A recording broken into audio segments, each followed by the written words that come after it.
안녕하십니까. 강재현입니다. 어제 0시 기준 코로나19 신규 확진자가 28명 늘었습니다. 대부분 해외 유입 사례로 지역사회 감염은 이틀 연속 한 자릿수를 유지하면서 안정세를 보이고 있는데요. 하지만 수도권을 중심으로 소규모 감염이 계속되고 있고 또 7월 말부터 8월까지 여름방학과 휴가가 이어지기 때문에 잠깐의 방심은 걷잡을 수 없는 감염의 확산으로 이어질 수 있습니다. 야외 활동은 물론 또 실내 활동을 하실 때도 방역 수칙과 개인 위생을 더욱 철저히 지켜주시기 바랍니다. 시민의 방송 TBS는 월요일부터 일요일까지 매일 아침 9시부터 9시 50분 TV와 유튜브를 통해 코로나19 특집 생방송을 보내드리고 있습니다. 질병관리본부에 따르면 어제 0시 기준으로 국내 코로나19 누적 확진자는 총 14,203명으로 집계됐습니다. 자, 먼저 서울 상황실 나가 있는 기자 연결해서 지난밤 주요 내용과 현재까지 소식부터 확인합니다. 구균진 기자. 네, 서울시 재난안전대책본부에 나와 있습니다. 예, 국내 코로나19 확진자 현황부터 정리해 주세요. 네, 어제 0시 기준 국내 코로나19 확진자는 28명 추가돼 모두 14,203명으로 늘었습니다. 신규 확진자 수는 이틀째 20명대를 유지하고 있는데요. 확진자들의 감염 경로를 살펴보면 해외 유입이 23명으로 지역 발생 5명보다 5배 가까이 많이 발생했습니다. 해외 유입 환자 23명 가운데 10명은 검역 단계에서 확인됐고 13명은 격리 중에 양성 판정을 받았습니다. 키르기스스탄 등 아시아 지역에서 들어온 유입 환자가 13명으로 가장 많았고요. 이 밖에 미국과 멕시코 6명, 아프리카 4명 등입니다. 이에 비해 지역사회 감염은 이틀째 한 자릿수를 보이고 있는 가운데 주로 수도권에서 발생했습니다. 서울 8명, 경기와 부산에서 각각 1명의 신규 환자가 확인된 건데요. 특히 수도권은 노인 요양시설과 사무실을 중심으로 감염 확산세가 이어지고 있습니다.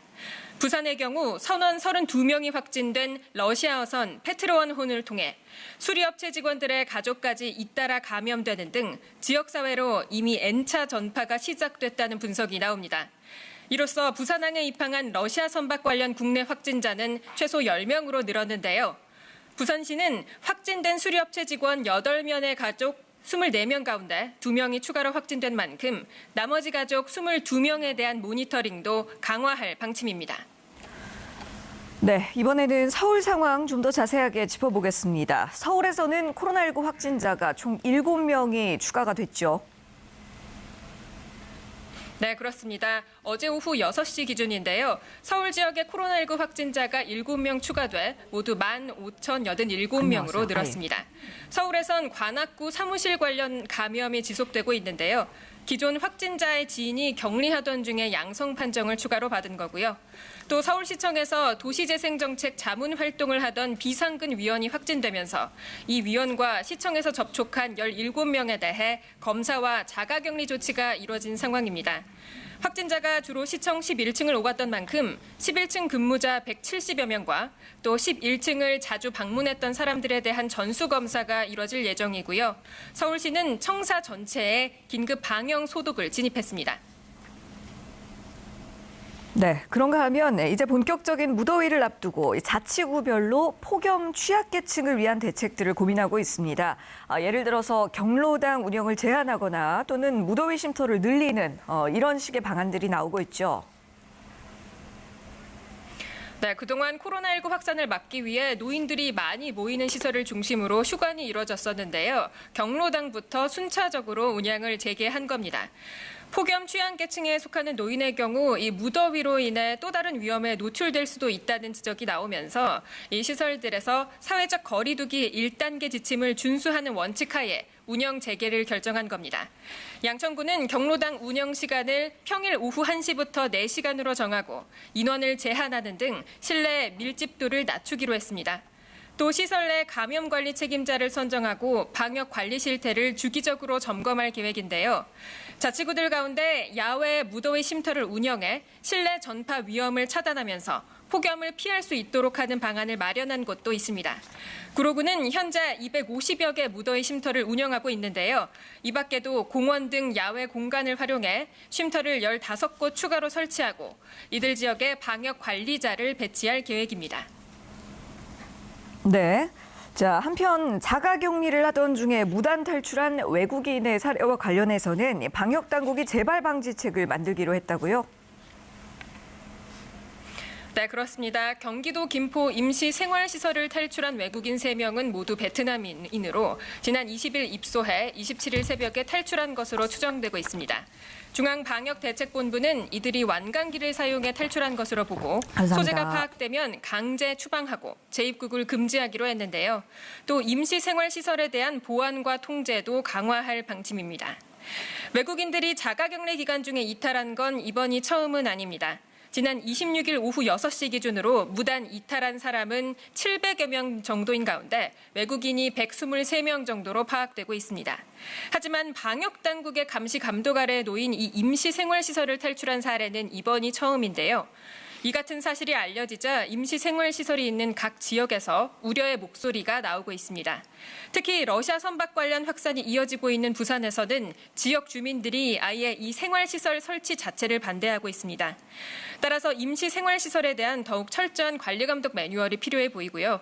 또 코로나19의 세계적 대유행으로 인해 앞으로 해외 유입 환자 수가 더 증가할 수밖에 없는 만큼 장기적인 대책을 세워야 한다는 지적도 나옵니다. 지금까지 서울시 재난안전대책본부에서 전해드렸습니다. 네, 구균진 기자 수고하셨습니다. 이어서 코로나19에 대해 좀 더 자세한 이야기 나눠볼 텐데요. TBS 보도본부의 공예림 기자와 함께합니다. 어서 오십시오. 안녕하세요. 예, 어제 0시 기준으로 국내 코로나19 신규 확진자가 28명이었고요. 그중에서 해외 유입이 23명이었습니다. 지역 발생의 5배 가까운 비중이었는데요. 네, 이런 상황이 어제 오늘의 일은 아닙니다. 예. 최근 2주간의 좀 상황을 살펴보면 지난 16일이었죠. 해외 유입 사례가 지역 발생의 3배였습니다. 예. 그 당시에 해외 유입 사례였던 47명 가운데 절반 정도인 20여 명이 이라크 건설 현장에서 귀국한 우리 근로자였습니다. 이때 전날 이라크 근로자 100여 명이 귀국을 한 상황이었습니다. 그러니까 그 100여 명 가운데 한 5분의 1 정도가 이제 확진 판정을 받은 셈이죠. 그리고 그 다음 20일에는 해외 유입 사례가 국내 발생의 5배 이상이었습니다. 이날은 국내에서 코로나19 확진자가 발생한 지 딱 6개월이 되는 날이었습니다. 당시 뭔가 하나로 모아지는 원인이 있었다기보다는 필리핀, 파키스탄 등 현재 우리가 방역 강화를 하고 있는 대상 국가들에서 유입되는 사례가 많았습니다. 네. 그다음 25일에는 해외 유입 사례가 국내 발생의 3배보다 더 많게 나왔습니다. 이날 전체 신규 확진자 수가 100명대까지 치솟았던 날인데요. 부산항에 입항한 러시아 선박에서 선원 32명의 확진자가 무더기로 쏟아졌고 또 300명에 가까운 이라크 근로자가 추가로 귀국을 했는데 이 중에서 36명이 검역 과정에서 확진 판정을 받았습니다. 그다음 26일에는 해외 유입 사례가 지역 발생의 4배 가까이 발생했습니다. 이때 해외 유입이 46명이었는데요. 네. 이 중 38명이 우리 이라크 근로자였습니다. 검역 과정에서는 증상이 없어서 임시생활시설로 이동을 했는데 거기에서 이뤄진 그 검사에서 양성 판정을 받은 겁니다. 네. 그리고 어제였죠. 해외 유입 사례가 국내 발생의 5배 가까이 많았습니다. 키르기스스탄 등 현재 발병률이 높은 나라들에서 유입이 됐습니다. 네, 그렇군요. 상황이 이렇다 보니까 이런 해외 유입 증가에 대응하기 위해서 또 정부도 여러모로 노력을 하고 있지 않습니까? 네, 맞습니다. 현재 코로나19 발병률이 높은 또는 이제 해외 유입이 많은 나라들 중에서도 특별히 우리가 방역을 강화해야 되는 대상 국가들을 지정해서 특별히 관리하고 있는데요. 예. 현재는 6개 나라가 있죠.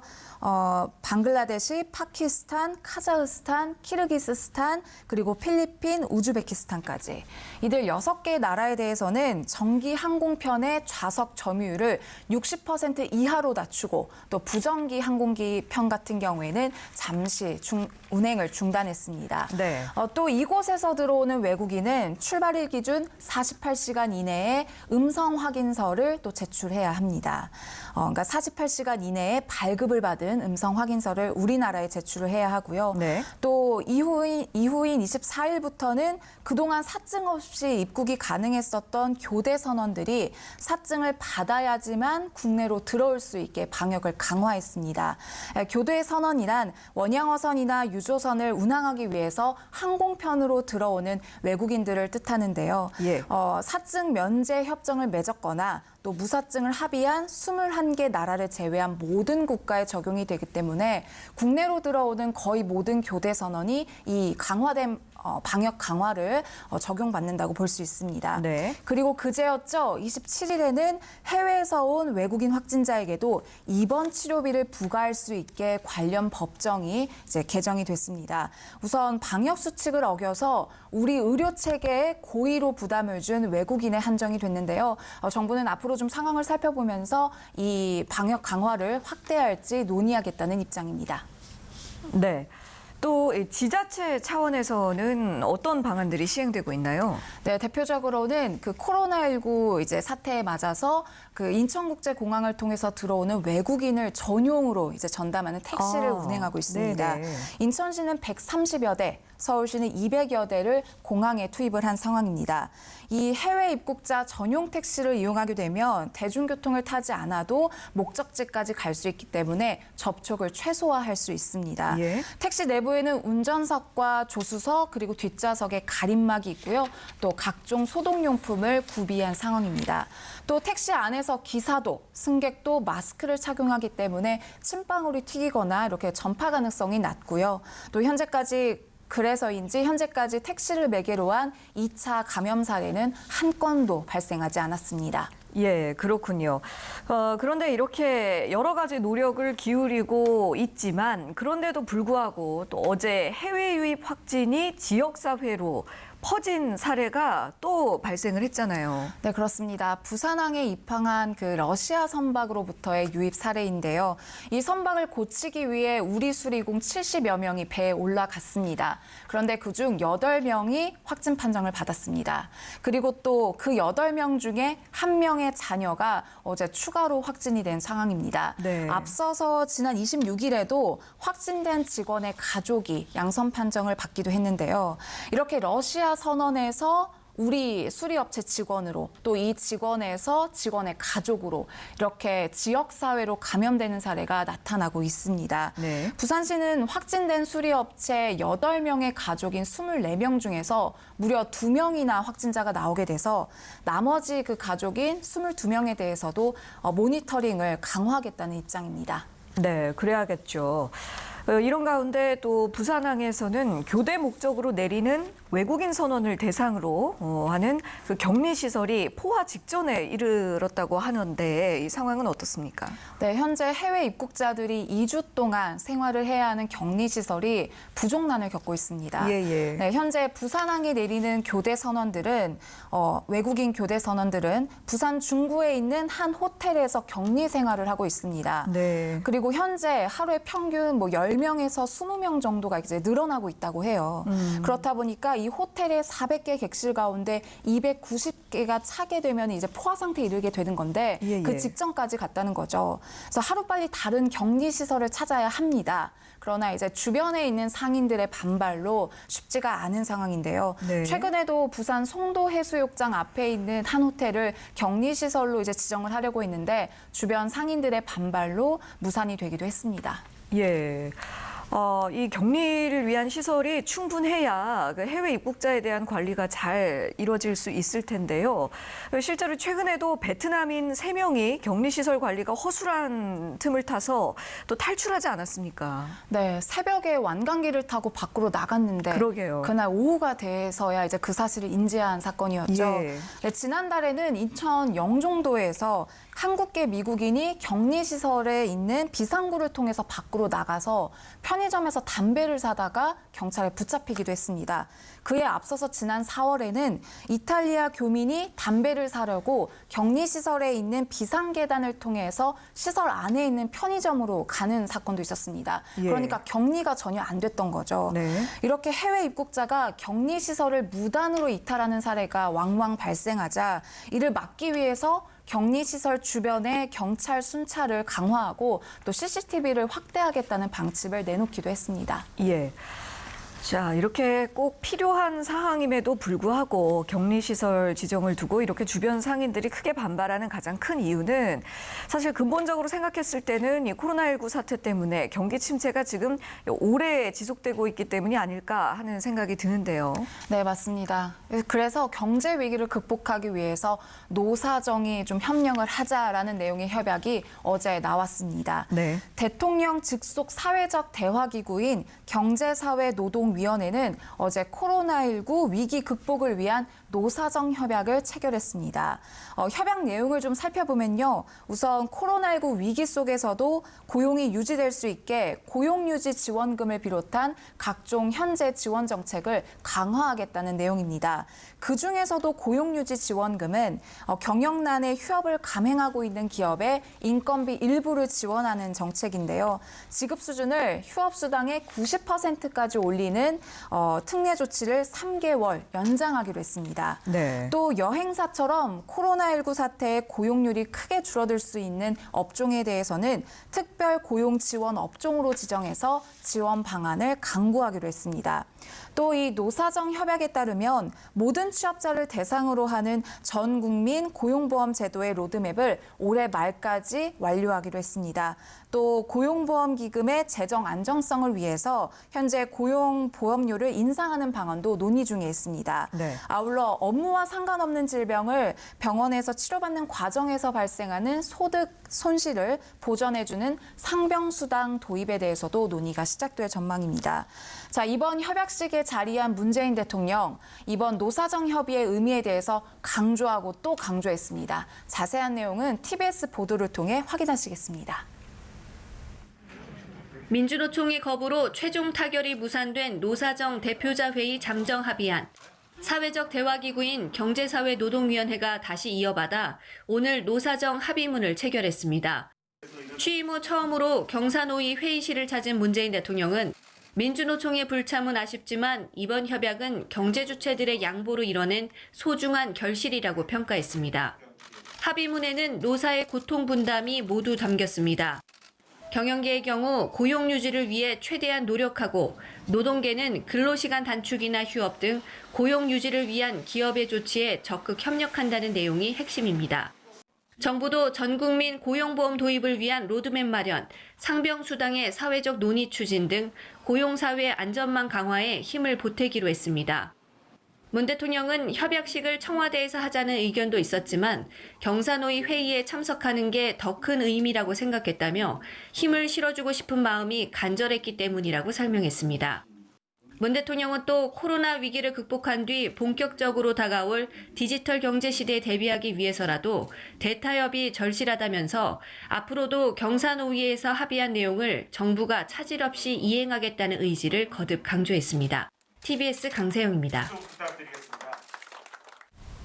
네, 관련 리포트 보고 오셨는데요. 이렇게 노사정이 협력해서 고용 급감을 막기 위해 노력을 하고 있습니다만 사실 또 이 현실은 녹록지가 않죠. 네, 그렇습니다. 20, 30대 젊은 층의 그런 취업난, 또 중장년층의 고용 위기뿐만이 아니라 네. 고령층이 속해 있는 고용 시장도 한껏 얼어붙었습니다. 네. 지난 2008년 글로벌 금융위기 이후 고용 상황이 가장 빠른 속도로 나빠지고 있는 것으로 나타났습니다.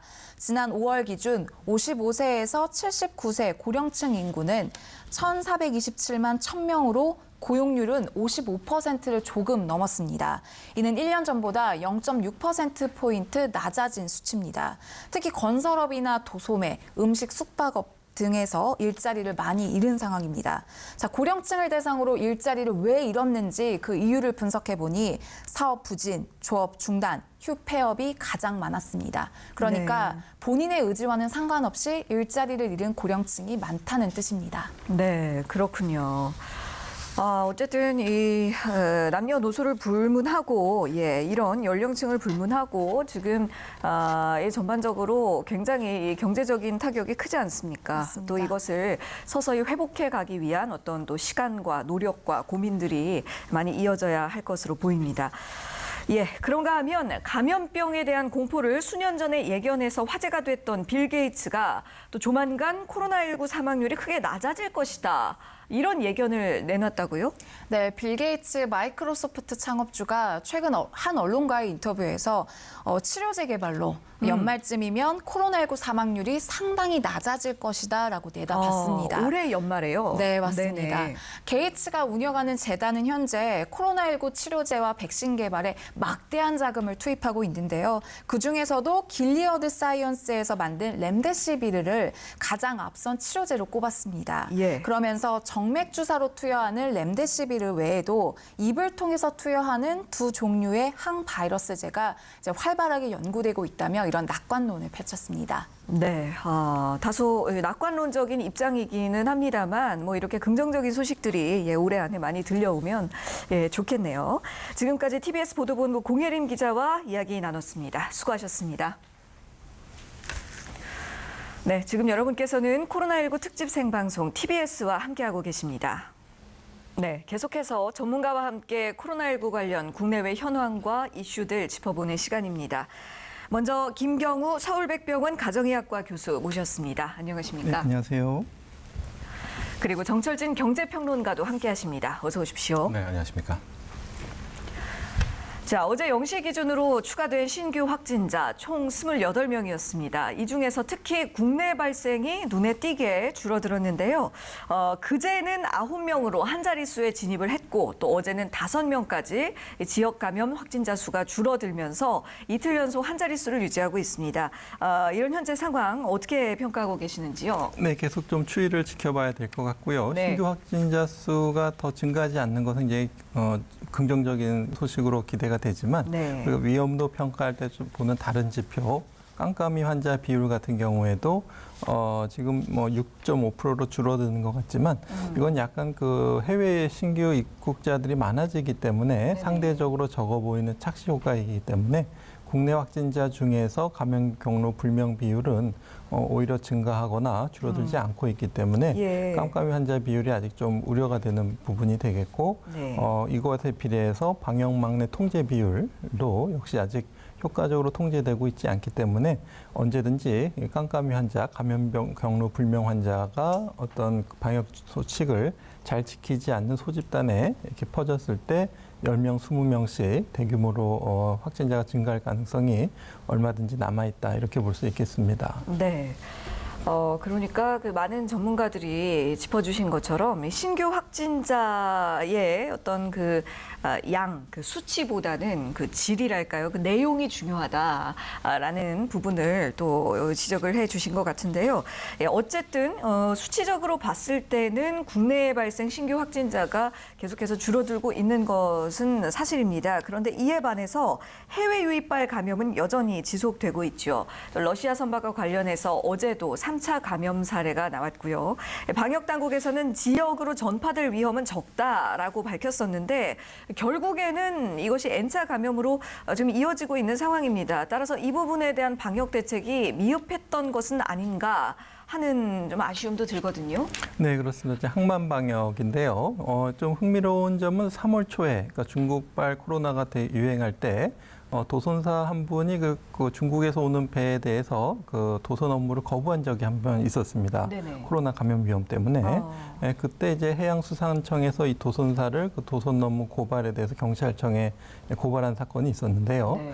그때 이 도선사가 중국에서 오는 배에 대해서 탑승을 거부한 것에 대해서 우리가 어떤 고발하고 처벌하고 이런 것이 아니라 우리가 이렇게 탑승하시는 분들에 대한 방역에 대해서 조금 더 그때 신경을 썼더라면 지금같이 해외 유입이 증가할 때 항만 방역을 조금 더 사전에 좀 대비할 수 있는 기회가 한번 있었지 않았을까 이렇게 좀 예상이 되는데요. 네네. 이제 도선 업무라는 것은 아시는 것처럼 이제 배가 들어오게 되면은 한국까지 안전하게 들어올 수 있도록 국내 도선사께서 배에 탑승해서 배를 안전하게 이렇게 안내하는 역할을 하는 분들인데요. 네. 이분들은 이제 어떤 선박에 대한 방역이 이루어지기 전에 먼저 배에 타셔야 되기 때문에 이 감염 위험이 이제 높은 분들에 해당이 됩니다. 그렇겠네요. 네, 그렇습니다. 네. 그래서 이분들을 중심으로 해서 좀 항만 방역에 대한 논의가 조금 일찍 시작됐으면 어땠을까 하는 아쉬움이 있고요. 예. 이번에 러시아 선박 사례 같은 경우에는 이제 항만 방역을 강화하기 위해서 7월 20일부터 입항한 러시아 선박에 대해서는 전수 검사를 하고 전수 PCR 검사를 하는 것이 이제 적용이 됐었는데 네네. 지금 문제된 선박 같은 경우에 선박 수리를 위해서 부산항에 장기간 선박하고 있던 배였고 7월 8일에 입항한 배였기 때문에 이 배에 대해서 선원에 대해서 이제 전수 검사에 해당되지 않는 배였긴 합니다. 예. 그래서 이제 수리공들이 이제 계속 이 배 저 배 왔다 갔다 하시면서 수리를 하셨는데 보면 이제 어느 수리공이 언제 배에 어느 배에 탑승하셨는지 잘 기록이 안 되어 있기 때문에 네. 특히 좀 접촉자를 찾는 데 좀 어려움이 있고요. 지금 알려진 바로는 8분의 수리공들이 이제 감염된 것으로 알려졌고 그 중에서 이제 수리공의 가족 2분이 추가적인 3차 감염이 발생이 돼서 최근 들어서 이제 해외 입국자분들은 철저히 격리하고 있지만 해외 입국으로 인한 지역사회 전파 3차 감염의 이제 첫 사례가 된다고 할 수 있겠습니다. 예. 자, 이렇게 그 외국인 환자들이 증가를 하면서 1인당 수백만 원에 달하는 치료비를 국고로 지원하는 것에 대한 이 국내 반발도 만만치가 않았습니다. 결국 정부가 외국인 환자들의 치료비를 단계적으로 청구하는 방안을 검토하겠다고 밝혔죠. 이런 방안을 통해서 좀 우리 재정 부담을 낮출 수 있을 것으로 예상이 되는데 어떻게 보십니까? 네, 그렇습니다. 실은 코로나19 처음 사태 때부터 이 외국인 확진자들을 어떻게 치료비 부담을 해야 네. 되는가에 대한 논란들은 있었습니다. 근데 네. 그때 당시 이게 세계적인 팬데믹이었기 때문에 우리 이제 국가가 부담을 했었는데 실은 임기점을 좀 넘어선 것 같습니다. 특히 최근에 이 러시아 선박 관련한 하면서 거의 한두 달 새에 지금 5배 이상 외국인 확진자가 급증하고 있거든요. 예. 그래서 이제 큰 틀에서 이 외국인 확진자에 대한 진료비에 방향을 좀 전환했다 이렇게 보면 될 것 같습니다. 현재까지 좀 사용된 양을 보면 한 32억 원. 전체 사용된 치료비의 한 5% 정도가 이제 외국인 확진자에게 이제 사용이 됐는데 예. 앞으로는 일단 진단 검사비까지는 이제 정부가 부담을 하지만 치료비하고 입원비는 원칙적으로 본인 부담으로 이제 방향을 선회하게 됩니다. 네네. 근데 여기에서도 우리가 좀 알아둬야 될 게 이것도 상호주의에 입각한다. 이제 이런 표현을 썼거든요. 그것은 우리 한국인이 어느 나라에 가서 코로나에 걸렸을 때 그 나라가 커버해 주게 된다면 우리도 그 국가에서 발생한 환자는 같이 국가가 부담을 한다. 네네. 대신에 안 해주면 우리도 안 해준다. 이런 원칙에 따라서 이게 이제 실은 대원칙이 되겠죠. 예. 외국인 확진자의 진료비를 이제 처리를 하게 되는데 그래서 상황을 좀 보니까요. 일단은 외국인 치료비 지원 이런 것들이 아예 없는 것이 실은 미국이 아주 대표적인 국가입니다. 아, 그렇죠. 미국은 의학기술은 뭐 세계 탑이지만 예. 의료 접근성이 굉장히 낮거든요. 네, 지금 그렇게 국내 환자들에 대한 치료도 좀 애를 먹고 못합니다. 있잖아요. 너무나 천문학적인 이제 금액이 네. 들어가니까요. 그렇게 되고 내 외국인 구분 없이 다 해주는 국가가 실은 호주, 브라질, 영국들 한 15개 국가가 있습니다. 그럼 여기서 발생한 이 국가의 국민들은 우리나라도 상호주의에 맞춰서 같이 해주지만 여기 상호주의에 입각한다. 하지만 이제 원칙적으로는 외국인 환자라고 해서 우리나라가 다 부담해주는 이제 그런 것들에 대해서는 정책이 변화가 시작됩니다. 예. 네, 맞습니다. 그동안 정부는 외국인들에 대한 무상치료가 국내 방역의 일환이다라고 강조를 해왔었거든요. 그러니까 외국인들에 대한 치료를 빠르게 우리가 직접 이렇게 지원을 해줘야 이것이 곧 국내 방역에 대한 투자의 의미가 된다. 이런 입장이었었는데, 그러면 전문가들도 이런 입장에 뭐 동의를 하시는 분들도 계시고요. 교수님께서는 어떻게 보시는지요?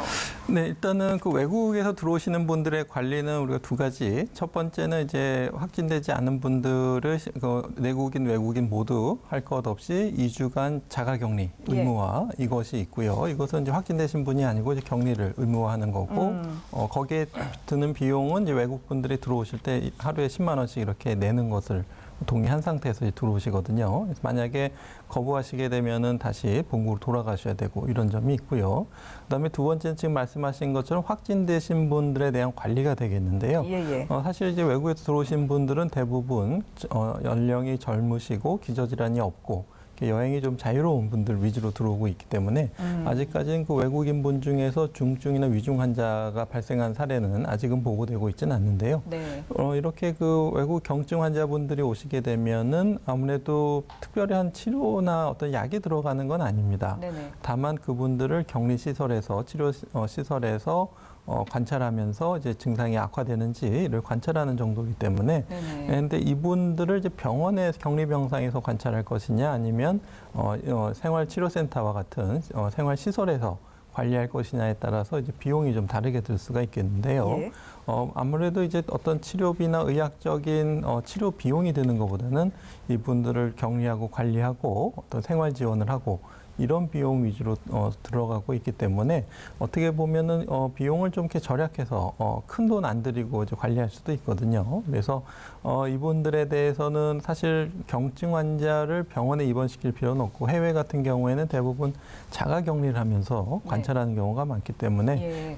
뉴스 보도를 하셔서 알겠지만 찰스 황세자라든지 보리스 존슨 영국 총리와 같은 분 같은 경우에도 처음부터 병원 치료를 한 게 아니라 자가 격리를 하다가 이제 병이 악화되면은 병원 치료를 하는 추세이기 때문에 네. 지금 들어오는 외국인 확진자분들에 대한 치료비 자체는 사실은 그렇게 많이 들진 않습니다. 다만 이분들이 병원에 묵게 되면은 병원 의료진이 드는 치료비가 좀 더 많이 들기 때문에 그렇기 때문에 일단은 물론 이제 상호주의보다 조금 더 상호주의에 입각해서 우리 국민을 치료해주지 않는 국가의 국민들에 대해서 우리가 치료비를 부담해야 되느냐 이런 논란은 좀 있을 수가 있겠지만 네. 조금 더 넓은 시각에서 큰 비용이 들지 않고 이분들을 적절한 시설에서 관리하는 것은 어떻게 보면 이분들을 위한 목적도 있지만 우리 자국민들의 어떤 전파 경로를 차단하는 의미도 있기 때문에 우리가 좀 해외 입국 자체도 좀 줄이고 또 경증의 환자는 우리가 충분히 이제 관리할 수가 있겠고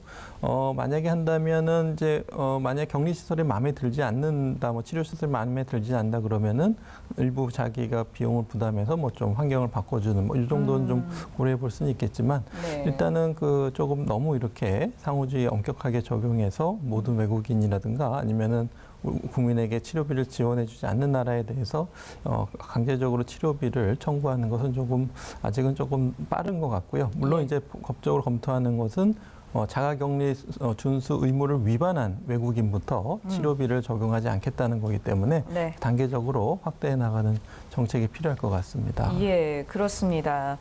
예, 우리나라에 입국한 외국인들에 대한 그 어떤 그 신속한 치료와 관리가 지금 교수님께서도 말씀해 주셨듯이 국내 방역에 대한 어떤 그 투자의 일환으로도 해석할 수 있는 의미도 분명히 있기 때문에 또 이 부분에 대해서 그 융통성 있는 방안이 좀 논의가 돼야겠습니다. 자, 이번에는 백신 이야기를 좀 해볼게요. 코로나19 백신 개발의 선두주자로 꼽히는 모더나와 화이자가 나란히 임상 3상에 돌입했다는 소식입니다.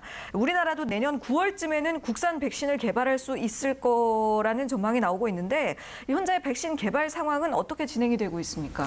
네, 백신이 최종 시장에 나오기 전에 최종 관문이 이제 3상이 진행되고 있는데요. 물론 이제 2상의 모더나 같은 경우는 45명을 대상으로 한 연구인데 매우 좋게 나왔거든요. 45명이 괜찮다고 해서 다 괜찮다고 일반화하기는 좀 어렵기 때문에 대규모 3만 명을 대상으로 하는 연구가 되겠고 여기서 이제 우리가 45명으로 몰랐던 어떤 부작용이라든지 효과가 좀 떨어지는 것은 없는지 이제 점검할 수가 있겠는데 네네. 부작용 문제만 크게 없다면은 곧 시장에 출시될 수 있을 것으로 예상이 되고요.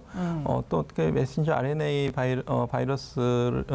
바이러스에 대한 메신저 RNA 백신이기 때문에 대량 생산도 빠른 시간 내에 가능하다고 합니다. 그렇기 때문에 안정적으로 개발이 된다면 시장에 나와서 접종이 가능할 것 같고요.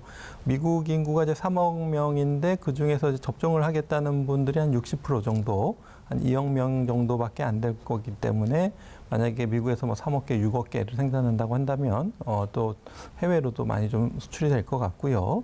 물론 이제 어느 정도 이윤을 남기고 이제 판매를 한다고 해도 그렇게 아주 과도한 이윤을 남기지 않을 것으로 기대가 되고 있고요. 네네. 또 이제 영국의 어떤 아스트라제니카라든지 중국의 백신도 효과가 좋은 것으로 연이어 보도가 되고 있고 3상 시험이 진행되고 있기 때문에 네. 아마 연내에 좋은 소식이 들릴 것으로 기대가 되고요. 네. 국내 백신도 지금 임상 1상에 좀 들어가 있고 예. 6월 11일부터 시작했기 때문에 이제 아마 9월 중에 이제 임상 결과가 나올 것으로 기대가 되는데요. 네네. 한 6개월 정도 좀 뒤쳐져 있긴 한데 정부에서 이제 투 트랙으로 지금 백신 확보가 하고 있는데 이제 해외 백신 확보 또 국내 백신 확보 두 가지 트랙을 가지고 있기 때문에 해외에서 이제 가능한 백신을 우리가 확보하고 또 국내 백신 회사도 많은 지원을 통해서 이번 코로나19가 아니라고 하더라도 다음에 신종 감염병이 나올 때 좀 실력과 경험을 갖춘 국내 제약사들을 키우는 의미에서도 국내 제약회사의 백신 개발도 좀 기대가 되는 부분이 되겠습니다. 예, 맞습니다. 정말 많은 분들이 다 같은 마음이겠죠. 코로나19의 백신과 치료제에 대해서 이 기대감을 가지고 지켜보고 계시는데 바로 이런 기대감이 굉장히 즉각적으로 또 눈에 띄게 반영이 되는 곳이 바로 주식시장이 되겠습니다. 지난 3월에 이 시장을 떠받쳤던 소위 이른바 동학 개미들이 특히 바이오주에 몰렸었는데요. 지금은 또 상황이 좋지 않다면서요.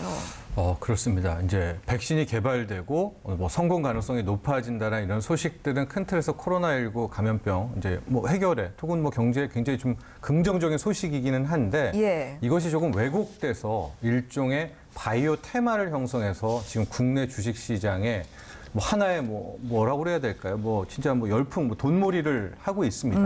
게다가 이제 잘 보면 올해 연초 이후에 신규 개설된 증권 계좌, 주식 계좌의 절반 이상이 2030들이 이제 뛰어들게 되는데, 예, 젊은 층이네요. 예, 젊은 층이 많이 지금 주식을 이제 새로 하고 있습니다. 그런데 이게 전혀 관계없는, 실제적으로 뭐 렘데시비르, 모더나랑 관계없는, 혹은 뭐래도 뭐 이름이라도 하나 비슷하고 그러면은 뭐 그 다음날 상한가 뭐 행진을 펼친다 뭐 이렇게 돼서요. 실질적으로 이게 또 막 하지 말아라고 할 수 없는 게 몇몇 종목들은 20배 가까이 뭐 순식간에 예. 뭐 폭등한 대폭등이죠. 예. 그러다가 또 뭐 사흘 연속 하한가를 맞기도 하고 어마어마한 변동성을 지금 보이고 있습니다. 그러니까 네. 이게 정확히 마치 도박처럼 지금 주식들이 움직이고 있는데 이런 이제 바이오 테마에 대한 경고, 뭐 버블이다 계속 나와도 이게 마치 이제 뭐 돌아가듯이 회전문처럼 돌아가듯이 딴 종목에서 또 막 5배, 6배가 나오니까 네. 그걸 보고 또 혹해가지고 들어가고 옮겨가고. 그러다가 또 급락하면 또 당하고 이런 것들이 굉장히 많이 나오고 있습니다. 그래서 뭐 몇 번이나 말씀드리지만은 이 테마주라는 것은 속기 비어있는 진짜 속빈 강정이거든요. 네. 실질적으로 그 회사의 뭐 고유 기술 가치라든가 바이오 관련한 실적이 어느 정도 뒷받침되는 종목에서 좀 들어가는 것이 그것이 주식 투자지 지금 일부 종목에서 보이고 있는 이런 행태는 뭐 그야말로 도박 그 이상 그 이하도 아니거든요. 예. 다시 한번 또 경고의 말씀 또 주의하라는 말씀도 전해드리고 싶습니다. 예. 그리고 원체도 그 바이오 제약주가 사실은 좀 변동성이 큰 네. 그런 분야 아니겠습니까? 그런데 그런 성향이 이제 그 코로나19 사태 이후로 더욱더 극대화되는 모습으로 보이는데요. 지금 평론가께서도 지적을 해주셨듯이 확실한 기업 실적과 또 확실한 그 사실에 기반한 어떤 그런 모멘텀을 가진 네. 예, 그런 종목들로 좀 안전하게 신중하게 투자하는 자세가 중요하겠습니다. 자, 그런가 하면 또 코로나19 영향으로 상반기 은행권 수신 금액이 사상 최고 규모를 경신했다고 하던데요. 이렇게 은행의 저축이 늘어나면 또 어떤 문제들이 발생하게 되죠. 그렇죠. 특히 최근에 이제 늘어난 이제 은행권 저축들도 상품이 여러 개 있잖아요. 뭐 정기예금, 뭐 저축, 뭐 적금 이런 것들이 있는데 수시 입출금 예금. 그러니까 그야말로 파킹. 당장 내일 모아 돈 빼서 쓰려는 이 수시 입출금 예금에 들어가는 이 잔액이 급증을 했습니다. 실질적으로 한 108조 원 정도가 아마 수시 입출금 예금이 이 올해 2020년 들어서 상반기에 이제 늘어났습니다. 이거는 작년 2019년 대비해서 한 거의 2배 가까이 늘어났거든요. 네. 그 이유는 어디서 찾아볼 수 있는가? 일단 저금리이기 때문에 은행의 뭐 정기 적금 예금 이런 거에는 매력을 못 느끼는 거예요. 그러니까 언제든지 뺐을 수 있는 수시 입출금 예금에 돈이 들어가 있다가 네네. 뭐 여차하면 주식, 여차하면 부동산에 가려고. 그러니까 그야말로 저금리의 영향이 좀 크고요. 최근에 좀 4월, 5월, 6월에 특히 5월, 6월에 갑자기 좀 은행권 저축이 늘어난 것은 이게 딜레마이기도 한데 긴급재난지원금의 효과도 있는 겁니다. 예. 왜냐하면 긴급재난지원금이 왔으니까 여유 있는 분들은 그걸 가지고 일단 소비를 했겠죠. 예. 그럼 그런 소비액만큼은 현금이 남아 있는 거 아니겠습니까? 네네. 그런 것들을 또 저축을 하게 되는 이런 양태라고 좀 추론이 가능할 수가 있어서 향후에 이제 2차, 3차, 뭐 미국은 2차 긴급재난지원금을 대한 이제 고려 얘기가 나오고 있는데 하게 된다고 하더라도 이게 이제 분명히 소비의 마중물 역할은 하지만 계속해서 은행권 저축이 늘어난다면 정부는 재정정책에 쓰임에 있어서 좀 딜레마에 빠질 수가 없죠. 예. 왜냐하면 돈이 없고 어려워야 이걸 지원해 주는 건데 계속해서 저축은 쌓이고 있단 말입니다. 그렇죠. 예, 이런 부분에 대해서도 또 하나의 숙제로 남아있지 않나. 근데 모든 것은 지금 뭐 막대한 유동성이고 막 주식 부동산이고는 정말 사상 초유의 저금리가 벌써 몇 년째입니까? 뭐 7년, 8년 흘러가면서 이 맞습니다. 시중의 이 단기 유동성들이 커진 데서 찾아볼 수 있을 것 같습니다. 예, 잘 알겠습니다. 자, 이번에는 또 교수님께 질문 드리겠습니다. 이번 주부터 방학이 시작되는데 방역 당국이 아동 확진자 현황을 분석해서 발표했습니다. 특히 가족이나 학원 등을 통한 감염 사례가 많았는데요. 그렇다면 이 방학 중에 감염 위험을 낮추려면 또 어떤 점을 주의해야 할지 조언 부탁드리겠습니다.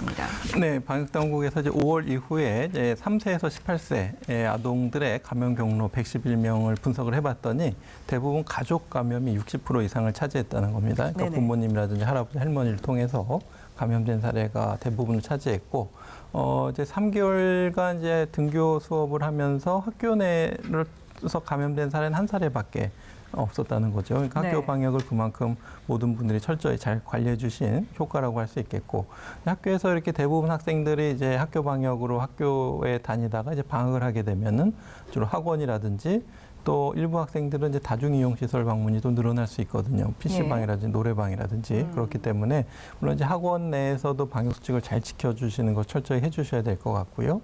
또 학생들도 스스로 PC방, 노래방 같은 좀 다중이용시설 이용을 좀 자제해 주는 것이 필요할 것 같고요. 예. 지금 이제 학원이나 이제 다중이용시설 같은 데서는 이제 QR코드를 의무적으로 이제 도입해서 누가 언제 몇 시에 방문했는지를 알 수가 있기 때문에 만약에 확진자가 발생하면 접촉자를 이제 순식간에 빨리 파악할 수가 있는 네. 것이 갖춰졌는데, 한 가지 부족한 게 있다면은 그 감염자를 이제 조기에 인지하는 것이 약간 조금 더 보완이 필요한 부분이 되겠는데, 네네. 그러니까 증상이 좀 의심되는 경우, 발열이나 근육통, 호흡기 증상이 있는 경우에는 빠른 치료와 선별 검사를 통해서 확진을 빨리 받아서 이제 코로나인지 아닌지를 빨리 확인하는 것이 추가적인 전파를 좀 막을 수 있는 추가적인 대책이 될 수 있을 것 같아서, 예. 증상이 의심되면 진료를 잘 받는 노력들이 필요할 것 같습니다. 네. 그러니까 뭐 어떤 상황이고 환경이든 간에 가장 기본적으로는 기본적인 방역 수칙을 잘 준수하는 것, 이것이 가장 우선이 되겠고요. 또 학생들이 방학 동안 다중이용 시설을 이용하는 것을 자제하는 것. 그리고 또 한 가지는 몸에 조금이라도 의심 증상이 나타나게 된다면 또 신속하게 검사를 받고 진단을 받는 것. 예, 이런 부분들을 좀 숙지를 하면 좋겠습니다. 자, 이렇게 학생들의 방학도 다가오고 있고 또 본격적인 휴가철이 시작되는 시기입니다. 정부가 침체된 농촌 경제에 활력을 불어넣기 위해서 농할 캠페인을 추진한다면서요. 이건 어떤 내용입니까? 그렇습니다. 아마 80년대, 90년대 학번은 이제 농활에 좀 익숙한 단어예요. 예, 그런데 농활 농활에서 는 게 아니라 농할입니다. 예. 농가, 농촌 할인의 이제 약자라는 일종의 캠페인인데요. 코로나19 터지면서 실은 소상공인 분들이 가장 직격탄을 맞았잖아요. 그렇죠. 그래서 많은 지원책도 나왔는데 좀 시간이 흐르고 보니까 이 농가 혹은 뭐 수산업계도 정말로 힘들었단 말이죠. 예, 그래서 예. 그런 취지로 농가 살리기, 농가의 또 기 살리기 차원입니다. 약 750억 규모의 예산이 잡혀 있고요. 네. 농촌 여행을 갈 때는 뭐 30% 할인이라든가 또 농축산물 상품을 구매할 때 20% 할인권 400만 장을 발행한다든가 이러면서 이제 최근 특히 이게 왜 농활이 지금 나왔냐면 방학이잖아요. 이제 예, 8월이 예. 되면 그때 좀 방역을 지키면서 여행을 해야 되겠지만은 이렇게 예, 좀 그렇죠. 농촌을 찾아갈 때 이런 것들 좀 함께 이용하시라라는 것들도 함께 당국이 정책을 내놨습니다. 예. 뭐 이런 정책들로 또 우리 농가에 조금 직접적인 도움을 좀 줄 수 있었으면 하는 기대를 가져봅니다. 이렇게 코로나19로 매출이 감소하고 어려운 곳도 있습니다만 또 반대로 업무량이 급증해서 힘든 분들도 있거든요. 바로 대표적인 분야가 택배 노동자들이겠죠. 또 이분들을 위해서 택배 없는 날이 운영되는데 이 날의 효과를 두고서 의견이 분분한 것 같아요. 그렇죠. 이제 8월 14일입니다. 이제 지정한 게요. 네. 택배가 이날은 없다라는 것을 일단은 이야기를 했고 이게 택배 없는 날이 28년 만이라고 하는데 이거는 뭐 한번 찾아봐야 될 것 같습니다. 과연 이제 그러나 이제 공식적으로 28년 만에 택배가 멈추는 이제 시간이 찾아옵니다. 그것은 예. 임시 공휴일을 지정해서 네네. 거기에 맞물려서 이제 지정한 것 같은데 이게 좀 약간 다른 목소리들이 나오고 있는 것은요. 취지야 뭐 여러분들이 더 잘 아실 거 아니겠습니까? 워낙 네. 힘드시니까. 근데 이제 이렇게 되면 무슨 문제가 있냐? 그날 하루는 쉬지만 다음 날 어마어마한 물량이 올 것이다. 라는 거죠. 혹은 그날 쉬기 때문에 그 직전에 혹시 더 많은 택배 물량이 폭주를 하게 되면 일종의 이게 조산무사 같은 거 아니냐. 그럴 수 그날 하루 있겠네요. 쉬기 위해서 앞뒤로 어마어마한 노동을 감내해야 예. 되지 않느냐. 여기에 대해서는 뭐 어떻게 해야 될까 뭐 이런 얘기가 있어서 집배 노조 같은 경우에는 전날 그러니까 13일에 접수까지도 중단해야 그나마 좀 숨통이 좀 트인다 이런 얘기도 좀 나오고는 있는데 네. 글쎄요 이제 8월 14일 택배 없는 날의 그 취지만큼은 좀 우리가 기억했으면 좋겠습니다. 예. 그리고 사실은 현실적으로 뭐 접수까지 중단을 하기도 어려울 뿐더러 네. 그 접수를 하지 말라고 한다고 해서 그 엄청난 그 온라인 그 멈출 수 상거래에 없는 거죠. 예, 네. 그것을 어떻게 멈출 수 있을지 네. 예, 사실 지금 이 말씀해 주신 이런 부작용에 대한 대책도 좀 생각을 해볼 필요가 있겠네요. 자, 지금 이제 그 휴가철 관련해서 여러 가지 이야기를 하고 있는데요. 또 무더위가 이어지면서 벌써 해수욕장이나 워터파크를 방문하는 분들도 늘어나고 있습니다. 최근에 한 워터파크에서 물놀이 전용 마스크를 개발해서 또 입장객들에게 나눠주고 있다고 하는데 이런 마스크도 실제로 감염 예방 효과가 있습니까? 네, 아마 효과와 안정성에 대해서는 검증이 좀 필요할 것 같습니다. 네. 말씀하신 것처럼 워터파크는 이제 거리 두기가 좀 어려웠고 사람들이 밀접해 있고요. 네네. 또 마스크 착용도 되게 어렵기 때문에 물에 젖으니까 그래서 거리 두기와 마스크 착용이 어려운 환경은 우리가 이제 고위험 시설로 분류가 될 수 있어서 이제 워터파크에서도 고민이 많았던 것 같습니다. 그래서 입장객 인원을 최소화하고 그리고 마스크 착용을 어떻게 할 것인가를 고민을 많이 했던 것 같고 말씀하셨죠. 워터파크 전용 마스크를 개발했다는 건데요. 아마도 이제 잘 마르고 또 물에 젖은 상태에서도 호흡을 할 수 있는 이제 그런 예. 것으로 좀 알려져 있는데 물론 이제 이것이 어느 정도 효과가 있고 또 이제 안전한가 이런 것들도 같이 좀 봐야 될 것 같습니다. 그래서 물론 이제 물을 통해서 과연 바이러스가 들어올 수 있을 것인가라는 것에 대해서는 물론 이제 가능성이 전혀 없지는 않겠지만 확률이 그렇게 네네. 높아 보이지는 않습니다. 왜냐하면 바이러스 밀도가 충분히 낮아지기 때문에 물의 양이 많고 충분한 이제 염소 성분이 있다면 바이러스 살균 억제 효과가 있기 때문에 다만 이제 그 젖은 마스크를 이제 우리가 쓰게 돼서 흡입했을 때 어떤 수영장 물에 어떤 그런 수분이 이제 흡입될 수 있는 가능성도 있겠고요. 또 이제 오염도에 따라서 얼마든지 감염될 가능성이 있기 때문에 우리가 비말을 어느 정도 차단은 해줄 수 있지만 그 마스크를 어떻게 착용하느냐에 따라서 어떤 안정성이나 효과성에 대해서는 좀 추가적으로 검증이 좀 필요할 것 같고요. 예. 이제 아무래도 이제 일반적인 방역 수칙 준수, 증상이 있을 때 방문하지 말고 혼잡도를 최소화해서 최소 인원만 입장하고 물 밖에 있을 때는 마스크를 잘 착용하시고 이러한 위생 수칙을 잘 준수해 주셔야 할 것 같습니다. 예. 잘 알겠습니다. 자, 이제 그 위드 코로나 시대를 맞이하고 있는데요. 우리에게 필요한 자세가 무엇일지 간단하게 한 말씀만 듣고 마무리하도록 하겠습니다. 네, 뭐 코로나가 항상 있기 때문에 우리가 신규 확진자 수가 준다고 해서 잠시라도 방심하게 되면 언제든지 코로나가 재유행할 수가 있습니다. 마치 이제 고혈압 약 먹는 것처럼 약을 먹다가 중단하면 다시 혈압이 오르기 때문에 네. 거리두기를 완화하면 언제든지 재유행할 가능성이 높다는 것을 항상 명심하셔야 될 것 같습니다. 예, 그럼요. 방역의 가장 큰 적은 방심이라는 건 늘 기억하셔야겠습니다. 자, 지금까지 김경우 서울백병원 가정의학과 교수 또 정철진 경제평론가와 말씀 나눴습니다. 수고하셨습니다. 네, 감사합니다. TBS 특집 생방송 코로나19를 마칩니다. 고맙습니다.